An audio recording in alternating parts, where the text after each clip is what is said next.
Hello students, आज के इस वीडियो में हम क्लास 10th की एक मैथ्स एक्टिविटी को परफॉर्म करेंगे और साथ ही इस एक्टिविटी को हम मैथ्स एक्टिविटी रिकॉर्ड में किस तरह से लिखेंगे ये भी हम सीखेंगे।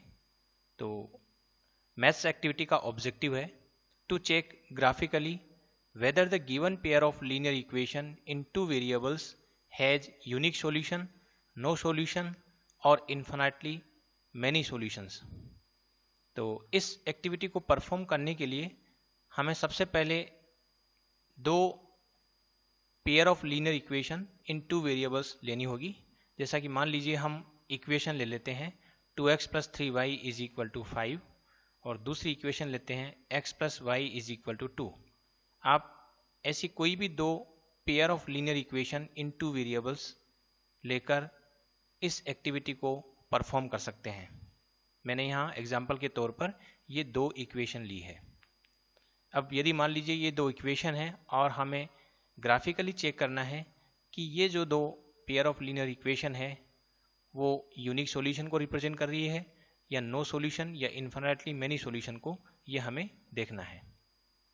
तो इसके लिए हम क्या करेंगे, सबसे पहले तो इस एक्टिविटी को परफॉर्म करने के लिए प्री रिक्विजिट नॉलेज क्या होनी चाहिए। To solve linear equation in two variables for any one of the two variables and obtain various solutions of it, ये हमें आना चाहिए। To plot various points in the graph paper, graph paper पर जो various points है उनको हमें plot करना आना चाहिए। साथ ही ये भी जानना जरूरी है कि the pair of linear equation in two variables has unique solution, no solution and infinitely many solutions corresponding to intersecting lines, distinct parallel lines and coinciding lines respectively। यानी ये हमें पता होना चाहिए कि यदि हम पेयर ऑफ लीनियर इक्वेशंस को ग्राफिकली रिप्रेजेंट करते हैं और यदि उनका ग्राफिकल रिप्रेजेंटेशन इंटरसेक्टिंग लाइंस के रूप में है तो वो यूनिक सॉल्यूशन को रिप्रेजेंट करती हैं। यदि वो डिस्टिंक्ट पैरेलल लाइंस की फॉर्म में है तो वो नो सॉल्यूशन को रिप्रेजेंट करेंगी। और इसी तरह से यदि वो कॉन्साइडिंग लाइंस है तो वो इन्फिनिटली मेनी सॉल्यूशंस को रिप्रेजेंट करेगी।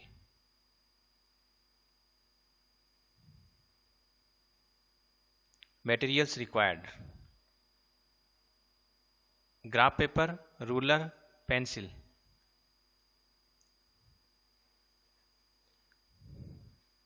प्रोसीजर एंड कैलकुलेशन,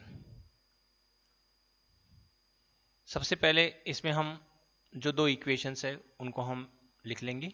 पहली इक्वेशन तो थी 2x plus 3y is equal to 5 और दूसरी है x plus Y is equal to 2। उसके बाद हम उनमें से किसी एक इक्वेशन से शुरू करेंगे। जैसा कि मान लीजिए 2x plus 3y is equal to 5, इस फर्स्ट इक्वेशन को पहले हम सॉल्व करेंगे। तो इसको सॉल्व करने के लिए हम जो पहली इक्वेशन है 2x plus 3y is equal to 5, इसको हम y के लिए सॉल्व कर लेते हैं। तो ये इक्वेशन है हमारे पास 2x plus 3y is equal to 5। तो इसको हम y के लिए लिखेंगे तो y की टर्म्स को छोड़कर बाकी सभी टर्म्स हम राइट साइड में ले लेंगे। तो ये हो गया 5 माइनस 2x और इसको यदि हम फर्दर सोल्व करते हैं तो ये आता है y is equal to 5 minus 2x upon 3। इस तरह से हम इसको सॉल्व कर लेते हैं। अब हम इसमें x की अलग अलग वैल्यू रखेंगे। तो यहाँ हमें रिकॉर्ड में लिखने के लिए इस तरह से लिखेंगे, we find the values of y for 3 different integral values of y x। यानी x की हम अलग अलग वैल्यू रखेंगे, लेकिन x की कौन सी वैल्यू रखेंगे, x की वो वैल्यू रखेंगे ओनली इंटीग्रल वैल्यू, यानी 1 2 3 4 5 या 0 1 2 3 0 है, -1 -2 -3, इस तरह की वैल्यू हम रखेंगे।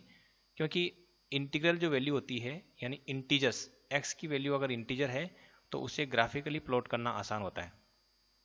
तो हम x की ऐसी इंटीग्रल वैल्यू यानी ऐसे इंटीजर्स x के लिए चूज करेंगे ताकि हमें y भी इंटीजर मिले। तो x और y दोनों ही इंटीजर होंगे तो हम उन्हें ग्राफिकली प्लॉट कर सकते हैं आसानी से। तो हम इसमें x की डिफरेंट डिफरेंट वैल्यू रखेंगे और इसके लिए y की डिफरेंट डिफरेंट वैल्यू हम ऑब्टेन करेंगे। तो ये जो y is equal to 5 minus 2x upon 3 है, इसको हम यहाँ लिख लेते हैं y is equal to 5 minus 2x upon 3। देख लेते हैं, यही था 5 माइनस 2x अपॉन 3। ठीक है। अब इसमें हम x की अलग अलग वैल्यू रखेंगे। जैसे मान लीजिए मैं x की वैल्यू रखता हूँ, सपोज 1 रखता हूँ, ये इंटीग्रल वैल्यू है, इंटीजर है, तो यहाँ y की वैल्यू कितनी आएगी, ये आ गई 5 माइनस 2 इंटू एक्स की जगह रख दें हम 1 अपॉन 3। इसको हम फर्दर सॉल्व करते हैं, ये हो गया 5 minus 2 divided by 3 is equal to 3 upon 3 is equal to 1। यानी x की वैल्यू 1 रखने से हमें y की वैल्यू 1 मिल रही है। इसी तरह सपोज मैं x की वैल्यू रखता हूँ 4 रखता हूँ, तो y की वैल्यू कितनी आती है, ये आ गई 5 माइनस, यहाँ रखेंगे 2 इंटू 4 डिवाइडेड बाई 3। इसको फर्दर सॉल्व करते हैं, ये हो गया 5 minus 8 divided by 3 minus 3 divided by 3 is equal to -1। तो x की वैल्यू 4 रखने पर भी हमें y की वैल्यू इंटीग्रल वैल्यू मिल रही है, इंटीजर ही मिल रहा है -1। अब यदि मैं x की वैल्यू रख देता हूँ -2, तो देखते हैं y कितना आता है, ये आ जाएगा 5 minus 2 into -2 divided by 3 is equal to, ये हो गया 5 प्लस 4 -2 इंटू -2 माइनस प्लस 4 हो गया अपॉन 3, तो ये हो गया 9 अपॉन 3 इज इक्वल टू 3। अब ये जो डिफरेंट वैल्यूज आ रही है, इनको हम इस तरह से लिख लेते हैं टेबुलर फॉर्म में कि x की वैल्यू जब हमने 1 रखी तो y की वैल्यू आई थी 1, x की वैल्यू 1 तो y की वैल्यू 1, x की वैल्यू यदि 4 आ रही है तो y की वैल्यू आ गई -1। सिमिलरली x की वैल्यू जब -2 है तो y की वैल्यू आ रही है 3। अब इसके अकॉर्डिंगली जो पॉइंट्स है जिनको हम ग्राफ पेपर पर प्लॉट करेंगे, वो पॉइंट्स हो गए, एक तो हो गया 1,1, दूसरा पॉइंट हो गया यहाँ से 4, -1 और तीसरा पॉइंट हो गया -2, 3। तो इस तरह से हमने, तो ये हमें क्या करना है, वी विल राइट, इसको लिखते हैं वी, रिकॉर्ड में लिखने के लिए इस तरह से लिखेंगे, we write the above values in the table shown below. इस तरह से टेबल बनाकर हम उसमें लिख देंगे, जैसा कि मैंने यहाँ टेबल बना दी है 1, 4, -2, तो यहाँ लिख देते हैं हम 1, 4, -2 और इसी तरह से फिर था इसमें 1, -1, 3, 1, -1, 3 और अकॉर्डिंगली हमारे पास पॉइंट भी आ गए थे, तो उन पॉइंट्स को हमने लिख लिया यहाँ पर 1, 1, 4, -1, -2, 3। अब ये जो पॉइंट्स है इनको हम ग्राफ पेपर पर प्लॉट करेंगे। तो 1, 1 को हम प्लॉट करते हैं ग्राफ पेपर पे, तो जैसे कि ये ग्राफ पेपर है और इसमें हम 1, 1 को प्लॉट करता हूँ, ये पहला पॉइंट आ गया है, ये 1, 1 है, दिस पॉइंट इज 1, 1। अब दूसरा पॉइंट लेते हैं, दूसरा पॉइंट हमारे पास है 4, -1, तो दूसरा पॉइंट भी हम प्लॉट कर लेते हैं 4, -1, ये दूसरा पॉइंट आ गया है, दिस इज 4, -1, ये 2 पॉइंट हो गए। इसी तरह तीसरा जो पॉइंट है वो कौन सा, वो देख लेते हैं, वो था -2, 3, तो इसको लिखते हैं -2, 3, ये तीसरा पॉइंट है, दिस पॉइंट इज -2, 3। और अब यदि इन तीनों पॉइंट से पास होने वाली लाइन यदि हम ड्रॉ करें तो इस तरह से ड्रॉ कर सकते हैं, this is the line which is passing through all the 3 points, ये लाइन हमने ड्रॉ कर ली है। तो इस तरह से हमें जो भी पॉइंट्स दे रखे हैं उन पॉइंट्स को यहाँ पर हम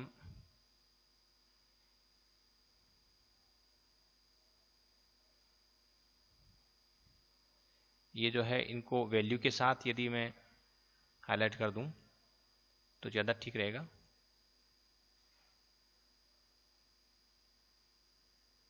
यहाँ पर जो है नेम एंड वैल्यू दोनों ले लेते हैं ताकि हमें पता रहे कि कौन सा पॉइंट है। सिमिलरली दूसरा जो पॉइंट है इसके लिए भी ऐसा ही कर लेते हैं, नेम एंड वैल्यू। इसी तरह तीसरा जो पॉइंट है इसको भी हाईलाइट कर लेते हैं ऐसे ही, नेम एंड वैल्यू। तो ये हमारे पास 3 पॉइंट है, एक तो है 1, 1, दूसरा 4, -1, तीसरा -2, 3 और हम इस तरह से लाइन ड्रॉ कर लेंगे। तो ये तो हुआ जो ये जो फर्स्ट इक्वेशन थी उसके कोरस्पॉन्डिंग हमने ग्राफ पेपर पर एक लाइन ड्रॉ कर ली है। सिमिलरली अब हम we will follow the same procedure for the second line. तो हम इसको रिकॉर्ड में इस तरह से लिखेंगे, following similar procedure we draw another line representing equation 2 on the graph paper. किस तरह से करेंगे? दूसरी लाइन कौन सी थी? दूसरी लाइन थी x plus Y is equal to 2। तो हम x plus Y is equal to 2 पहले इसको y के लिए या x के लिए सोल्व कर लेंगे। जैसे मान लो y के लिए सोल्व कर लिया तो ये आ गया y is equal to 2 minus X. अब हम x की डिफरेंट वैल्यू रखेंगे। जैसे मान लो x की वैल्यू 1 रखते हैं तो y आ जाएगा 2 minus 1 is equal to 1। Similarly जब x की वैल्यू रखते हैं 2 तो y आ जाएगा 2 minus 2 is equal to 0। Similarly x की वैल्यू रखते हैं, सपोज हम 3 रखते हैं तो y की वैल्यू आ जाएगी 2 minus 3 is equal to minus 1। अब फिर इन सभी वैल्यूज़ को हम इस तरह से टेबुलर फॉर्म में लिख लेंगे। जब 1 है तो 1, x की वैल्यू जब 2 थी तो ये 0 और x की वैल्यू जब 3 थी तो ये आ गया माइनस 1। फिर इन पॉइंट्स को हम लिख लेंगे क्योंकि इन पॉइंट्स को हम ग्राफ पेपर पर प्लॉट करेंगे। तो एक तो है 1,1, दूसरा है 2,0, तीसरा है 3,-1। अब इन पॉइंट्स को फिर से हम ग्राफ पेपर पर प्लॉट करेंगे। तो पहले 1,1 हमने पहले से प्लॉट कर रखा है। तो अब हम लेते हैं 2,0, ये जो पॉइंट है इसको हाईलाइट कर लेते हैं और ये जो पॉइंट है ये है 2,0। इसको हम थोड़ा सा इसमें नेम एंड वैल्यू दोनों ले लेते हैं ताकि हमें पता रहे कि ये पॉइंट कौन सा है। तो दिस इज़ 2,0, ये पॉइंट आ गया हमारे पास। इसके अलावा फिर जो दूसरा पॉइंट है वो है 3,-1। तो 3,-1 को भी हम हाईलाइट कर लेते हैं। 3,-1 ये एक पॉइंट और आ गया है हमारे पास। ये पॉइंट है 3,-1। इसको थोड़ा नीचे लिख देते हैं यहाँ पर अलग से, और इसमें भी नेम एंड वैल्यू दोनों ओके। ये थोड़ा शिफ्ट हो गया है तो इसको हम डिलीट कर देते हैं और फिर से लिख देते हैं 3,-1।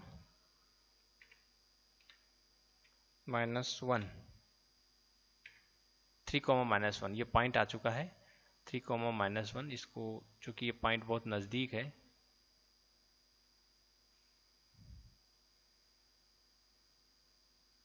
ये तो ठीक है 2,0।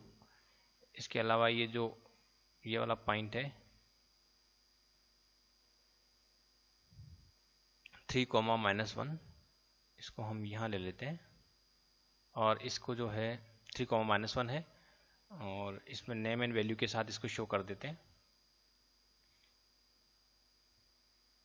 Name and value. तो एक पॉइंट आ गया 3,-1, दूसरा आ गया 2,0। एक पॉइंट हमें ऑलरेडी पहले से पता है 1,1। अब इन तीनों पॉइंट से पास होते हुए हम लाइन ड्रॉ कर लेते हैं। एक तो है 3,-1, दूसरा हो गया 2,0 और तीसरा था 1,1। इनसे पास होते हुए हमने लाइन ड्रॉ कर दी है, दिस लाइन। अब हम देख रहे हैं कि दोनों लाइन जो है एक दूसरे को इंटरसेक्ट कर रही है।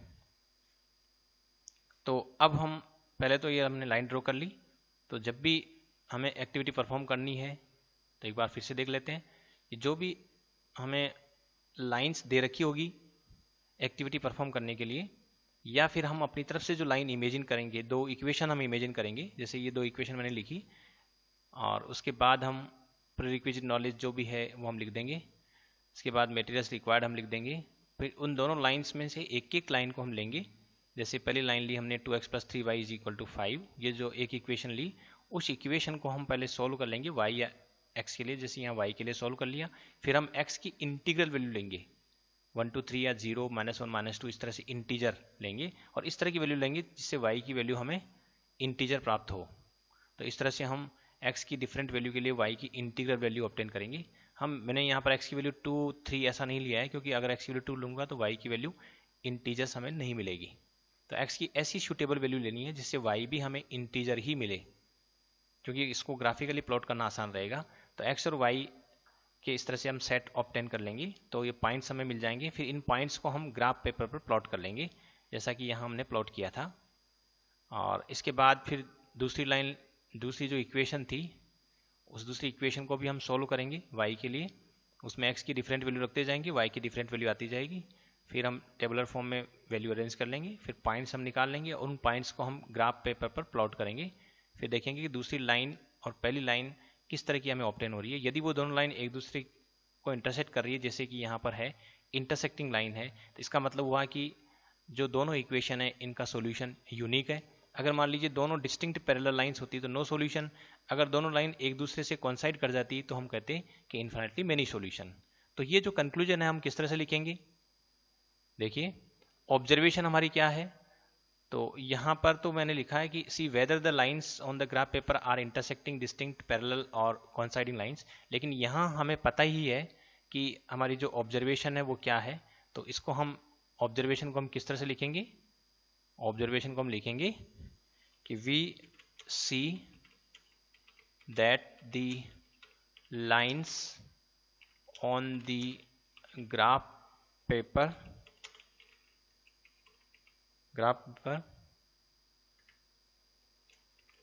आर